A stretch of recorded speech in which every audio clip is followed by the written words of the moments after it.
김호준입니다. 지난 21일 조선일보는 노동자 대변한다며 아내 운전기사는 웬일인가라는 기사를 냈습니다. 노회찬 의원 부인에게 전용 운전기사가 있다니 재벌 아닌가. 이런 사람이 노동자 대변한다니 가증스럽다. 노동의 희망, 시민의 꿈이란 정의당 당명이 어울리나. 기사 내용입니다. 지난주 이 사안 여러 언론들이 팩트체크를 했습니다. 2016년 선거 기간 후보 부인 수행을 위한 자원봉사가 잠시 있었을 뿐이다. 그런 내용으로. 그런데 저는 이 기사에 깔린 사고방식이 보다 근본적인 문제라고 봅니다. 너희들은 평생 가난한 채로 노동과 시민만 이야기하라. 돈 이야기 나오기만 해봐라. 아주 밟아줄게. 이런 거죠. 조선의 사고방식은. 이 폭력적이고 가소롭기 짝이 없는 사고를 보수는 아무 꺼리낌 없이 공개적으로 드러냅니다. 왜? 진보는 가난한 자들의 한풀이야 라고 말하고 싶으니까. 그래야 자신의 부도덕과 욕망에 면죄부를 줄 수 있으니까. 그래야 진보를 도덕성의 감옥에 가둘 수 있으니까. 진보는 도덕적이지만 무능하고 보수는 부패하지만 유능하다는 정치적 프레임은 그렇게 만들어졌죠. 노회찬 의원을 보내며 작은 다짐을 혼자 했습니다. 노회찬 의원 부인의 운전기사를 누가 탓하면 그게 아니라고 변명해 줄 게 아니라 그게 뭐가 어때서 라고 답해 주는 세상을 만들어야 하겠다. 김호준의 다짐이었습니다. 이 기사가 지난주에는 화제가 됐어요. 네, 그렇죠. 숨지기 직전에 나왔던 기사이기 때문에 더욱더 악의적으로 느껴지는 것들이 많습니다. 근데 이제 다들, 그게 아니라는 말만 열심히 하면서 10년 된 낡은 구두 이렇게 보여주는데, 근데 이제 보수의 욕망은 그 유능함에 뒤따르는 어쩔 수 없는 부차적인 덜 중요한 피해 이 정도로 얘기하고 진보의 욕망은 그 자체로 이념을 배신하는 죄다. 이런 프레임을 만들어냈어요, 보수가. 그렇게 진보는 이제 욕망을 거세한 집단, 이렇게 프레임을 하면 공격하기가 아주 좋아요. 조금만 그 길을 벗어나면. 근데 사람은 누구나 욕망이 있는 거 아닙니까? 네, 그렇죠. 예? 그리고 누구나 생활에 있는 거고, 그래서 여기에 갇히면은, 자아 분열이 일어납니다. 중세 신부가 자기 등짝을 째찍으로 때리잖아요. 예. 자아 분열이 날 수밖에 없어요. 저는 그래서 이 프레임 자체를 깨야 한다. 이게 정상적인 프레임도 아닌데다가, 진보 보수를 가르는 잣대가 도덕일 수가 없죠. 예. 굳이 따지자면 도덕이 오히려, 도덕은 보수의 기준이어야 합니다. 원래 따지자면. 그리고 또 이 프레임 안에서는 사회 주류가 될 수가 없어요. 왜냐하면 사회 다수가 따라갈 수가 없거든요. 누구나 천주교 신도는 될 수 있어도 신부 수녀는 될 수가 없는 겁니다. 근데 신부 수녀가 되길 요구하는 거거든요. 이렇게 되면. 게다가 그렇게 되면 다음 세대가 롤 모델로 삼고 싶지가 않아요. 너무 어렵거든요. 예. 그래서 저는 이게 스포츠카를 타고 고급 양복을 입고 선글라스를 끼고 그래도 여전히 정치적으로 진보적인 정책을 지지하고 약자 연대 지지하고 그러면서도 아무 갈등 없는 그런 모델을 진보가 스스로 만들어내야 된다. 이건 문화적 헤게모니 문제이기도 해요. 세련되고 고급스럽고 그러면서도 부유하고 유능하고 동시에 다 가능하다. 그래서 저는 앞으로 쓸데없이 아무 데서나 선글라스를 끼고 예. 돈을 모아서 스포츠카를 굳이 사야 되겠다는 다짐을 했습니다. 네, 근데 악의적인 프레임도 있었지만요. 어쨌거나 오버였기 때문에 굉장히 많은 비판을 물론 받았습니다. 부실한 팩트 체크는 언론의 기본 기능을 못하는 것이기도 한데 그럼에도 불구하고 과감하게 쓸 수 있었던 이유가 뭐냐면 진보인들은 가난해야 되는 거 아니야? 라는 프레임에 그걸 스스로 굳게 믿고 있었던 거죠. 이 기자가. 예. 잘못된 프레임을. 그리고 그 프레임은 진보 진영에도 영향을 주고 예. 감옥에 가둬놓는다. 헐리우드 스타들이 몇백억씩 벌지만 가장 진보적인 발언을 하는데 아무런 갈등을 안 느끼잖아요. 예. 자, 그래서 저는 앞으로 일주일에 두세 번씩 스튜디오에 선글라스를 괜히 끼고 나오고 있습니다. 글씨가 잘 안 보이실 것 같은데요. 네, 안 보면 또 빼고 그러는 거죠. 첫 번째 뉴스는요? 네, 북미 관련된 뉴스들이 꽤 많았습니다. 주말 동안에요. 정전 65주년이었던 지난 7월 27일 북한이 미군 유해 송환을 실행했습니다. 이에 대해 트럼프 대통령이요, 김정은 북한 국무위원장에게 여러 차례 감사 인사를 전했습니다. 6.12 북미 정상회담 합의 사항들의 이행을 위한 대화 분위기가 이어나가고 있다라는 모습인데요. 먼저 현지 시각으로 27일에 트위터로요, 김정은에게 고맙다라고 밝혔습니다. 그런 다음에 바로 같은 날 백악관 연설에서도요, 거듭 감사의 뜻을 밝혔습니다. 이 자리는 미국의 2분기 국내 총생산의 증가율이 4.1%였다라는 것을 자랑하는 자리였는데요. 거기서도 연설 말미에 특별한 언급을 했습니다. 김 위원장이 싱가포르 정상회담의 약속을 지킨 데 대해서 언론 앞에서 감사를 표하고 싶다라면서요. 마크 펜스 부통령이 거기에 가서 유가족과 유해를 맞이할 것이다라고 말했습니다. 유해를 맞이하는 공식 행사는요, 다음 달 1일 하와이에서 열립니다. 자, 저한테 어울리는 스포츠카를 추천해 주시기 바랍니다. 예, 청취자분께서는. 예, 그걸 당장은 못 사더라도 앞으로 꼭 사야 되겠다. 트럼프 대통령이 꼭 필요한 선물을 꼭 필요한 시점에 북한이 한 거죠. 예, 그래서 여러 번 재차 3차 여러 자리에서 감사를 하고 있고, 예. 그리고 굳이 펜스 부통령을 보낸 것도 의미가 있는 것 같습니다. 아버지가 이제 펜스 부통령의 아버지가 한국 전쟁에 참전하기도 했지만, 예, 참전 용사이고요. 근데 이제 펜스 부통령이 북한에 대해서 굉장히 강경한 인사잖아요. 네, 예. 가장 최근까지도요, 강경하게 대북에 네. 대해서 비판했습니다. 복음주의의 지지를 받고 있는 부통령이거든요. 예. 그래서 부통령이 된 거죠. 근데 이런 사람도 북한 덕분에 이렇게 감사해야 하지 않느냐, 이런 뭐 정치적 의미도 있는 것 같습니다. 안 그러면 본인이 직접 하와이에 날아갈 수도 있는데 하와이에 부통령을 보내는 것도 그런 의미도 있는 것 같고, 그리고 여기서 이제 굳이 또 돈이 오가지 않았다고. 예. 네, 국무부에서 그런 확인을 해줬는데요. 북한의 유해 송환 관련해서 북한이 금전을 요구하지 않았고 어떠한 돈도 오가지 않았다라고 밝혔습니다. 이제 박지원 의원의 정보에 의하면, 사실 박지원 의원을 제외하고 아무도 이 정보를 확인해주고 있지는 않습니다만은, 정보에 의하면 지금까지는 돈을 받지 않고 앞으로는 돈을 요구하려고 하는 게 북한의 입장이다. 왜냐하면 그렇게 되면 미국의 대북 제재와 부딪히게 되고, 대북 제재를 일부라도 푸는데 그 역할을 할 거라는 북한의 계산이 있는 것 같고, 원래 또 미국은 유해 발굴할 때 비용을 지불합니다. 당연하잖아요. 네, 예. 미국 법규에도 그렇게 되어 있다라고 합니다. 관련한 경비에 대해서는 배상할 권한을 국방부 장관에게 부여하고 있기 때문에요. 과거에도 실비 개념으로서 처리를 했다라고 합니다. 그러니까요. 어느 누가 그 유해 발굴, 미군이 우리 유해 발굴 해달라고 하면 어느 나라가 그냥 해줍니까? 이건 뭐 당연한 건데, 첫 번째는 선물이고, 두 번째는 비용 요구를 할 수도 있다. 이게 박지원 의원의 정보이기도 하고, 실제 그럴 것도 같습니다. 네. 그런 이야기가 앞으로, 지금까지는 없는데 앞으로 나올 것 같고, 북한도 관련해서,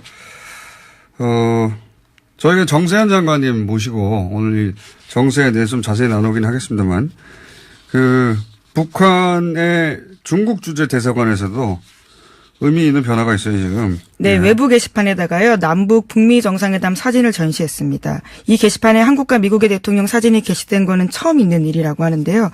이곳은 주중 북한 대사관에서 외부의 북한 체제를 선전하는 거의 유일한 공간이라고 합니다. 이게 게시판이 인터넷 게시판을 말하는 게 아니고. 네, 정말 게시판입니다. 북한 대사관 공간 바로 앞에 있는 보드. 예. 네, 아주 큰 게시판이라고 하는데요. 예. 지지난주인가요? 북한에서 해외 공간 간부들을 북한을 불러들여가지고 뭘 했다고 네, 하던데, 그렇죠. 네. 정세현 장관한테 제가 여쭤보겠습니다만, 아마 대외 선전의 기준을 좀 바꾸려고 하는 게 아닌가. 그 결과로 나온 이 변화가 아닐까. 남한도 미국도 이제 적대 관계가 아니다, 이런 걸 대외적으로 표시하려고 하는 게 아닐까.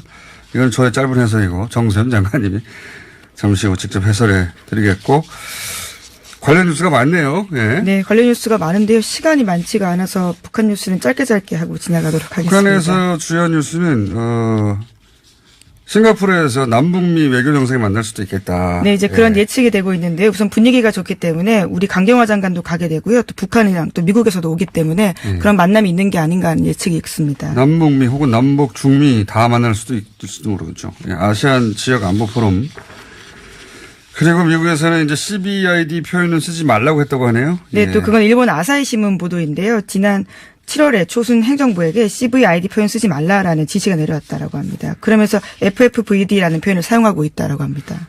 그러니까 이게 북한이 싫어하기도 하고 굳이 의미가 통하는데 싫어하는 단어를 쓸 필요가 없다는 거죠. 예전에는 이런 서비스가 없었는데 이게 이제 이런 거를 미국에서는 미국도 뭘 하지 않았냐라고 스스로 생각할지 모르겠지만 어쨌든 그런 노력은 하고 있다. CBID를 안 쓰고 있다. 예. 갑자기 문자가 하나.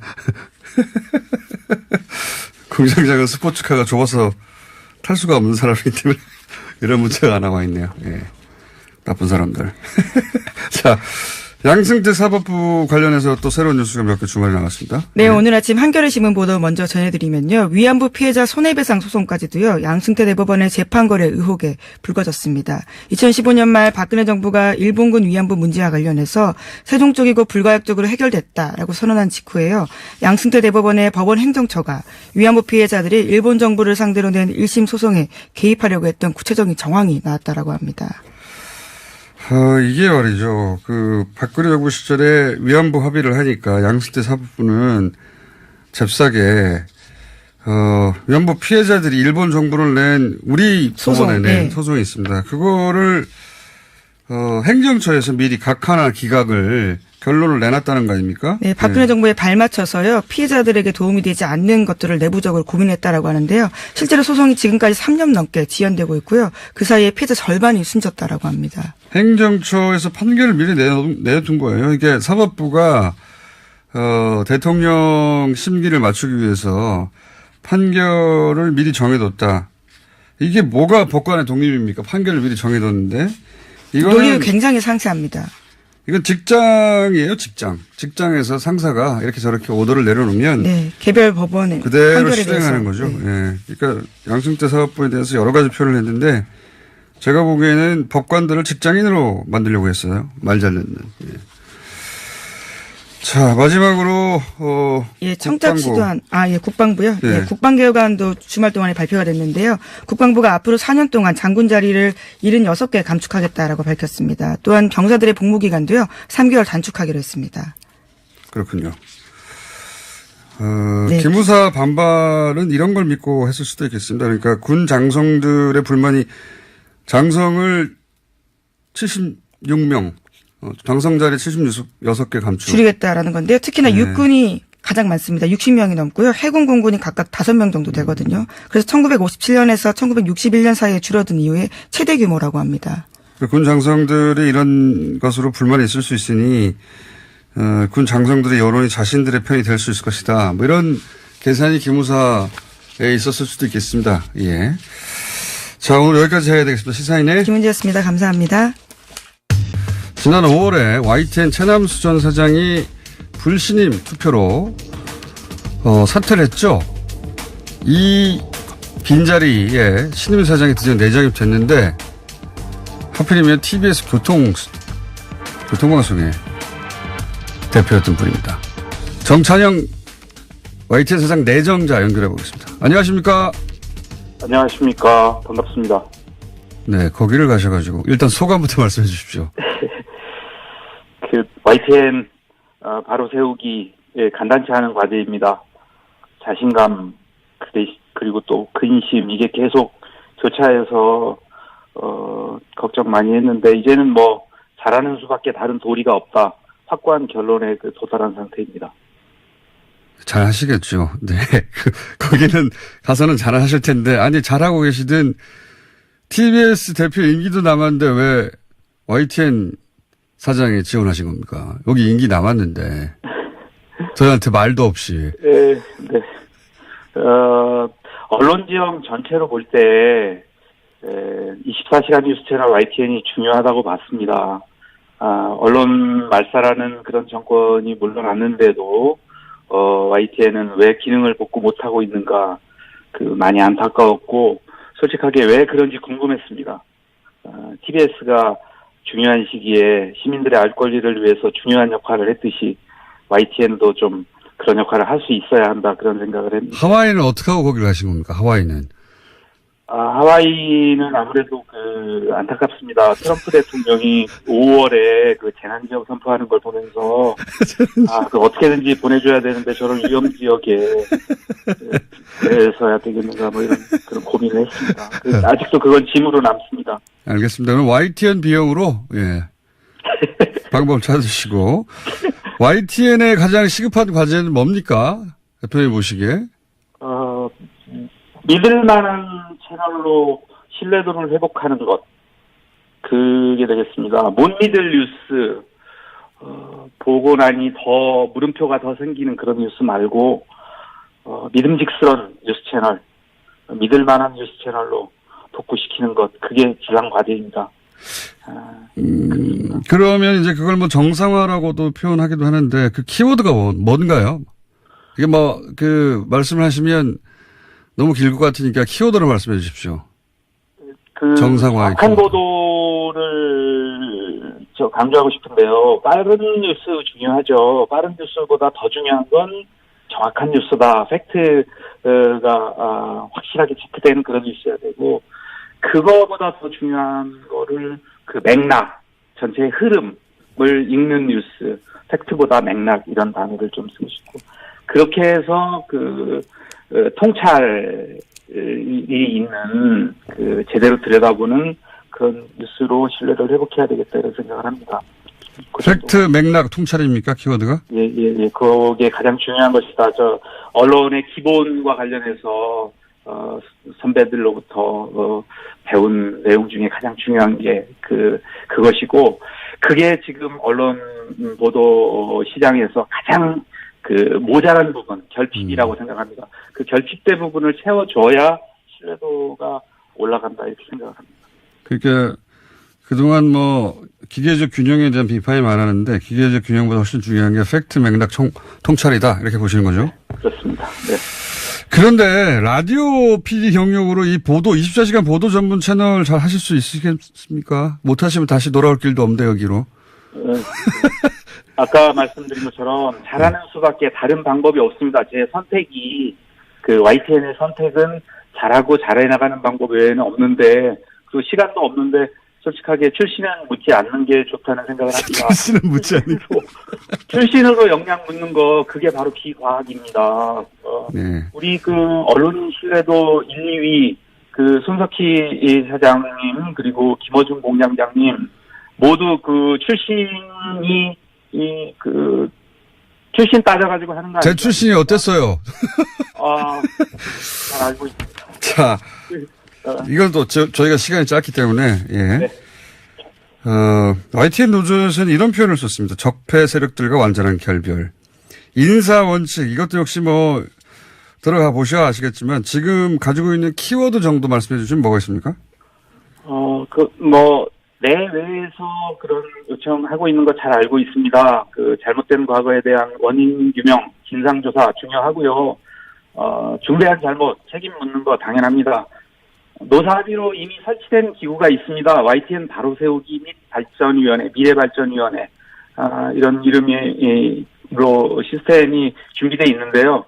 인선하고 시스템을 가동해서, 가능한 한 빠르게, 신속하게, 책임을 정리하고, 그렇게 해서 결국은 치유를 통해서 회사를 살릴 힘을 통합해 나가는 그런 과정이 되기를 바랍니다. 원인 규명, 진상조사, 그리고 현재 내부 시스템을 통해서 책임 정리, 이 정도로 정리하면 되겠습니까? 그렇게 해서 통합으로 이렇게 되겠습니다. 그래서 결국 회사 살리기로, YTN 살리기로 힘을 모아 나가는 것.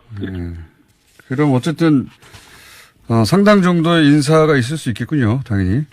그럼 지금은 내정자 하신 분이기 때문에. 네, 거기까지는 말씀하시죠. 여타저타 하지만, 꿈을 꾼다면 그런 생각을 해볼 수 있겠다는 생각합니다. 그런 생각을 하신다. 상당한 정도의 인사. 마지막으로 YTN 출발 새 아침이 김원준의 뉴스공장을 이길 비법이 있습니까? 지금 현재로서 그런, 무리한, 장담을 하지는 않겠다 이런 생각을 합니다. 당장 그런 거 솔직히 없습니다. 이제 지금 말씀드리자면 당대 최고의 시사 프로라고 이미 청취자들이 판정을 내려주셨으니까 절대 강자에 대해서는 우리 모두 대세 인정하고 경배하고 존중해줘야 하지 않나 이런 생각합니다. 근데 이기고 진다는 게 전부가 아닌 그런. 아닙니다. 전부입니다. 그렇지 않습니다. 마음을 비워야 하느니 이런 장면도 그 방송사랑 경쟁에 있다고 보는데, 제가 한 가지만 말씀드리자면, 진심과 사랑 담아서 만드는 시사 프로 뉴스공장에서 많은 걸 배울 수 있다고 봅니다. 뉴스공장에 여러 답이 숨어 있고, 그걸 찾아내느냐, 무시하느냐, 그 선택만이 경쟁하는 방송사 현업인들에게 선택으로 남겨져 있다, 이런 생각을 합니다. 알겠습니다. 정식 취임하실 때 다시 한번 정식 인터뷰 요청드리면 그때 해주시길 바랍니다. 네, 오늘 여기까지 할게요. 네, 감사합니다. 아직 내정자에 불과하기 때문에 짧게 미니로. 네. 예. 감사합니다. 네, 감사합니다. 네. 보내주고 가버리신 YTN 신임 대표이사 내정자 정찬영 내정자였습니다.